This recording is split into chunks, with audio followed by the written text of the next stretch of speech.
Hello, and welcome back to my channel. I am here for a little bit of a kind of learning video with you guys today, which is a little odd for me. I know it's not really kind of my shtick usually, but it is what it is, and here we are. So we're going to talk today a little bit about the difference between being a plotter and a discovery writer, and the pros and cons of those, and how you can kind of figure out what you are if you don't already know. Keep in mind also that even if you think you know, that doesn't mean that there's no chance whatsoever that a little change might be useful for you. So may as well hang out today. Let me know if there's anything I missed. Let me know if there's anything you'd like to try yourself from this list of stuff. Please feel free to comment below, and don't forget to like and subscribe. So let's get into it. All right, so we're gonna start a little bit with outlining the differences between plotting and discovery writing. I realize that I am a discovery writer, so me doing an outline of any kind is kind of bizarre, but it's not gonna be an outline like you're thinking. It's gonna just be a setup for us to continue this conversation. Let's start with plotting. We're gonna talk a little bit about the key factors of plotting, and then we'll talk a little bit about the key factors of discovery writing. Number one, for plotting, you know what's going to happen next when you sit down to write. Number two, plotting requires some organization beforehand. You need to know what you are expecting of yourself. You need to know what you're going to be trying to do.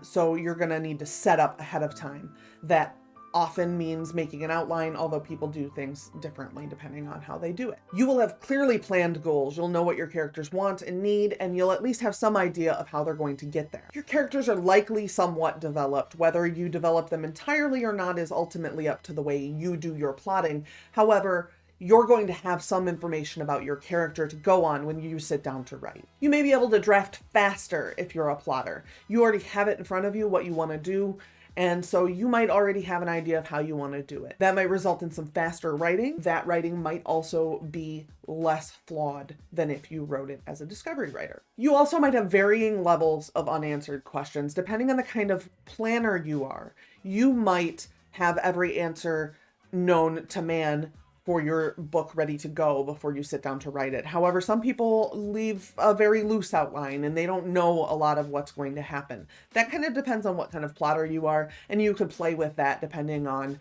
what works best for you as a writer. For discovery writing, first of all, you have no idea what is going to come next. You sit down and what comes next is what comes out. It's really important to keep in mind that you are in the dark the whole way through as a discovery writer.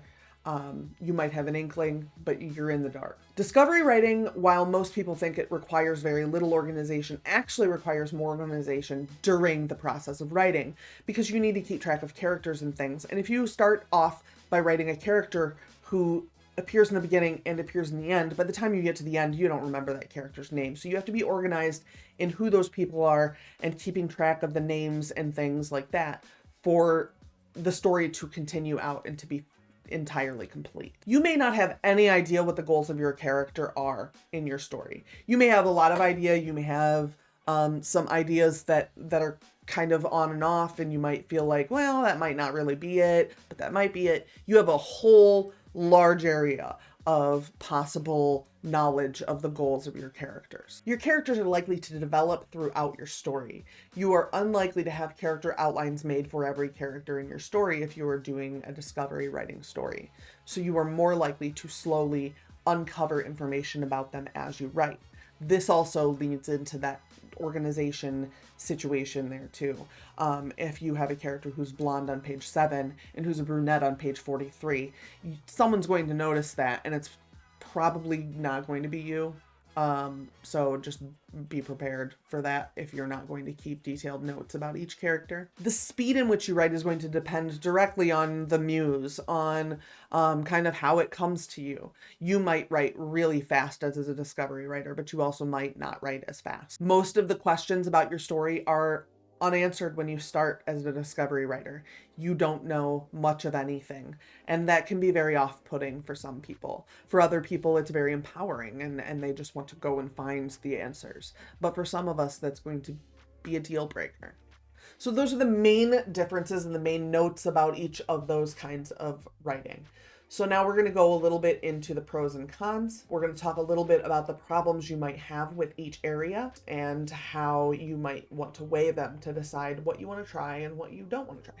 We're going to start with plotting, just like we did at the beginning. Number one, planning makes some people anxious. Having something that they have to adhere to might make you anxious. If it makes you anxious, you should not plot as heavily. You should try to adjust that and see what works better for you.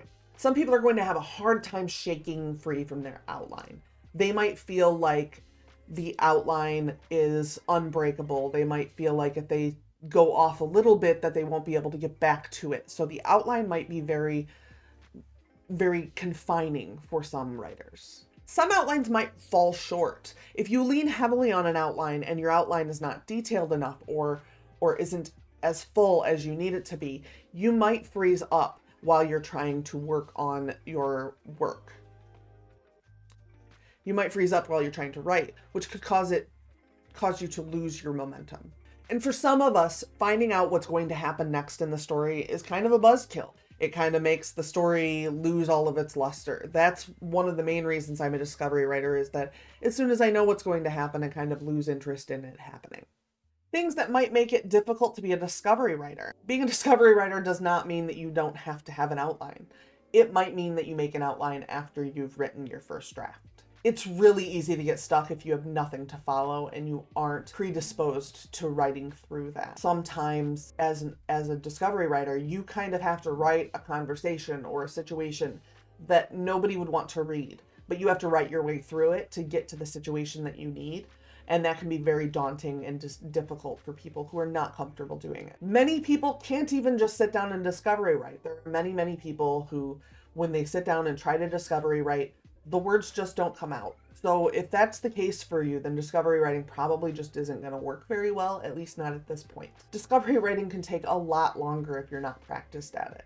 Someone who has discovery written for a long time is probably more able to sit down and just let words spew out of them in a pace that is worth sitting down for. But when you first start out, you might have a really hard time figuring out what word to put next. It's kind of up to you whether you want to work through that and learn, or if you think that that means that you're just not made for discovery writing. As I mentioned earlier, discovery writing can make it very easy to get lost or to lose character names or to lose details. If you just remember that earlier I mentioned what color eye so-and-so has, it's going to be really hard to find that. So if you're not already predisposed to memorizing those things or developing ways to record them so that you don't lose them, then discovery writing can be very difficult. So you do need to be very organized when you're a discovery writer, but the organization takes place at a different point in the process. No matter which way you're doing it, you're meeting new and interesting characters and developing backgrounds and thoughts and feelings for them. Every kind of writer gets to see their story unfold in front of them. They get to experience their world and live other lives. As many of us know, that's part of what we're doing as writers, is living other lives that we don't get the opportunity to live in our real world. We all have the same connection to our stories. We all are able to share them. We're all able to talk about how we got those stories there. We all are uncovering and discovering things through the writing process. Some of us are discovering the plot and things of that nature. The rest of us are discovering things about ourselves, things about our world, things about the worlds we've created and the people we've created. And it is okay to take all of those things away from it. I think that's part of the reason some of us write in the first place. Every single one of us has to write, edit, repeat, rewrite. None of us puts out a work that is perfect the first time. Editing is a key part of any writing process, and it doesn't matter what kind of writing you're doing initially and what kind of first draft you're getting.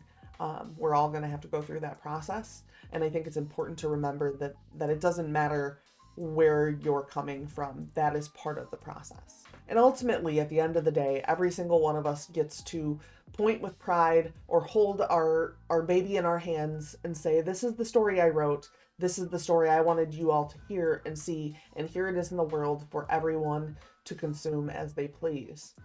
And at the end of the day, I think that's the end goal for most of us. And so it doesn't really matter how you get there, as long as you get there. So keep in mind that you don't have to adhere to a hard discovery writer or a hard plotter. There are gray areas all in between, and whatever works for you is what works. And ultimately, the end goal is getting your story out there. So do what you can to get your story out there. And if you have to change in the middle and go to a different method of writing to get there, then change in the middle and go to a different method of writing when you get there. I want to thank you guys for hanging out with me today. Let me know down below, are you a plotter? Are you a discovery writer? What is your general writing deal? Have you switched? Have you altered the way you write things? What do you find that does to your overall progress, to your editing, to all of those things? I'd like to have a big discussion down below about how,